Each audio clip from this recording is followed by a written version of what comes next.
It's been several days now. It's been colder, and I have a little touch of the cold or flu or something, so it's I just let it set. And it's actually cold enough to wear the coat, and it won't be long before it'll be stocking cap weather here. But I'm going to go ahead now and sand it down with some 100 grit. The epoxy primer we'll be using recommends between 80 and 120. So 100's grits in the middle there. And so just give it a light sand, and again, stay away with the tool from the edges. Don't go rocking over these things. We'll do these by hand. Get the sides and the flat spots with the hand sander, and then be cautious on these with just the hand. Just loosely hold it. I found something else too, that where you're doing these edges here, that you got your fingers, and then just kind of put the curl up like that, and then just kind of push it along.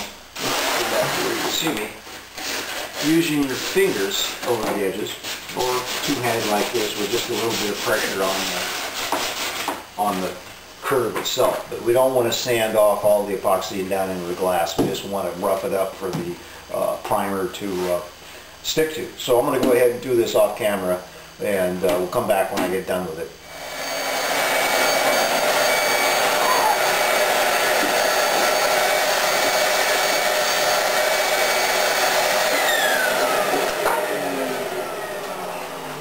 Okay, it's all sanded down now. The edges were done by hand, just a little bit, and then be sure you go down along the edge here with the sandpaper and sand that down. You want to be able to you want to be certain that the paint's going to stick up in here, where and right along the edge too. You don't want any areas that are going to flake back, or if you pull the tape up, it pulls later. It pulls up the paint too. So you can see how flattened it's got. And also there was a couple places, not on this side, but on the other side. I did have a couple places on this side though that when you're sanding along, all of a sudden you got this like a little white circle, which is basically a hump in the middle of the flat plane. And so you want to sand those down. And on the other side I had some, when you're sanding along, it started forming these little lines going down, which had been drips on excess epoxy up here, or epoxy up here. Just kind of rolling over a little bit that happens after you roll it. And it's like I said before, you got to almost come back and keep an eye on these things. But it's no big problem. We were able to sand it down. And I had one little spot here I had to, when I went to do the weave filling coat, I had noticed that I didn't have, I had a little bubble here, probably from when I was doing those upstrokes, that lifted it, and I didn't notice it because of the color in behind. And so I took a knife and slit it, and then pried it open and filled it with epoxy. So it was all epoxy. So then I took my really fine rasp and flattened it back down. So by the time I get done putting on the epoxy primer, it should cover it up anyway. But then remember, it's not furniture. It's going to be a boat we're going to use. So I'm going to go ahead now and rub it down with a damp cloth, and I'll do that again. And I'll go ahead and put on the tape and the paper on the side. And then I'm going to have to probably turn on the heater. It's starting to get cold out into the mid-30s here in Seattle this week. So I should have been done with this about a month or two ago for painting wise. So if you start something like this, I guess winter's a good time, so you'll be finishing up come spring or summer when the warmer weather when it comes around to painting them. But even with the LPU paint, it'll dry. It's just we'll see whether or not we can get it to cross-link. I've got some things I'm going to try to see if it works, if I can bring up the temperature, surface temperature of the plywood on this. So I'm going to go ahead and rub this down. We'll come back when I'll mix up some epoxy and start rolling it. Well, it's that time to put on the epoxy primer. I've got the part B here, which is it's 4-to-1 on this stuff, and it's a little cold. It's about 50 degrees in the shop.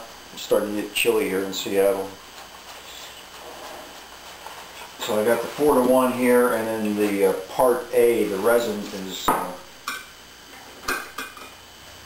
got some graduated cups here.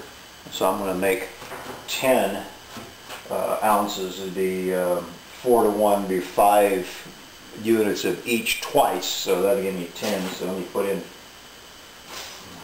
8.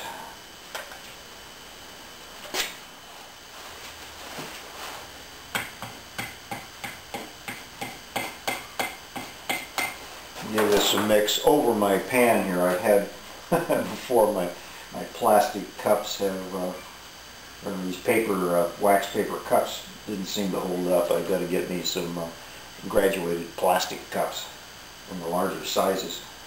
And give it a good stir until it's all nice and solid color. And this is one of those things that once you have it mixed up, it sets for 15 minutes. And then to start setting up, and then you start rolling it out. So we'll come back when I'm starting to roll it out. Well, let's see how far 10 ounces of epoxy primer go.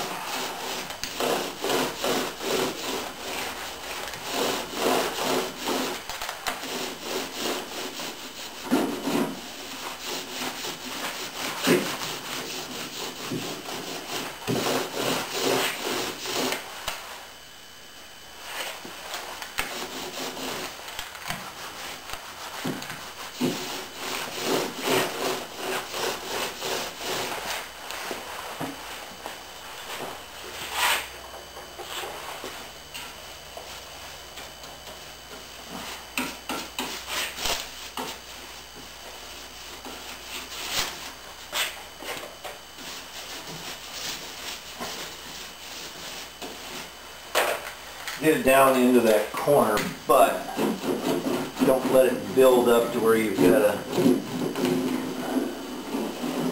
wad in there to dry hard.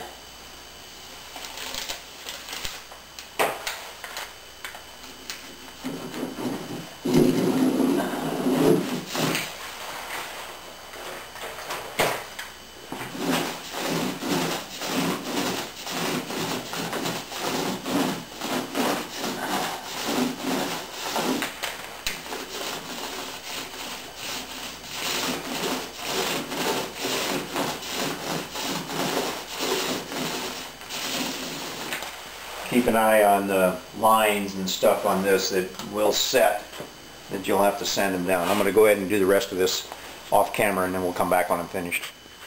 Well, I've got the first coat of epoxy on, epoxy primer, 2-part epoxy primer, and I went with 10, 2 4s and 2 1s. I could probably have gotten a single coat out of it's just as easy to go 4 to 1. I didn't really have that much left over, and I got a nice solid coat on.